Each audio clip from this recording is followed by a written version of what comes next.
ዛሬ ላይ አብዛኛው ወጣቶቻችን ከሶሻል ሚዲያ የሆነ ነገር መማር ይፈልጋሉ እና ወደ ሶሻል ሚዲያ ይመጡና አንድ ነገር ይጀምራሉ።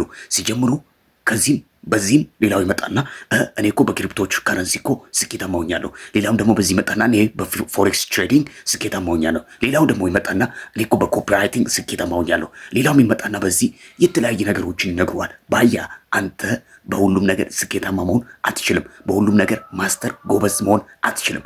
ግን በአንድ ወይ ደግሞ በሁለት ነገሮች ማስተር መሆን ትችላለህ። ስለዚህ ግራ አትጋባ። ግራ ተጋብተህ የጀመርከውን ነገር አታቋርጥ። ለምን ጓደኛ አይሆንም? ለምን ጓደኛ ሚሊዮን ብር አይሰራም? ለምን ቢሊዮን አይሰራም? ምንም ስኬታማ የማያደርግ ነገር የለም። አንድ ነገር ያዝ፣ ጽናና በዛ ቀጥል። የጊዜ ጉዳይ ሊሆን ይችላል። ከጊዜ በኋላ ግን ስኬታማ ትሆናለህ። እርግጠኛ ሆኜ ነው የምነግርህ። ያን ሶሻል ሚዲያ ላይ ያለው ጫጫታ አታዳምጥ። አንድ ያዝከውን ከአንተ ዓላማ ጋር የሚሄደው ቪዲዮዎች፣ የተለያዩ ነገሮችን ኮንሱም ማድረግ ትችላለህ። ግን በሰዎች ጫጫታ ይሄ በዚህ ጋር እኔ ስኬታማ ነኝ፣ እኔ እኮ በዚህ ስኬታማ ነኝ ስላለ እንዳትበላ፣ እንዳታቁም። ከጊዜ በኋላ እንደዛ ምትሆን ከሆነ ተስፋ ትቆርጣለህ። እርግጠኛ ሆኜ ነው የምነግርህ። ስለዚህ አንድ ነገር ወይ ደግሞ ሁለት ነገሮች ላይ ማስተር ለማድረግ ሞክር። ይመችህ።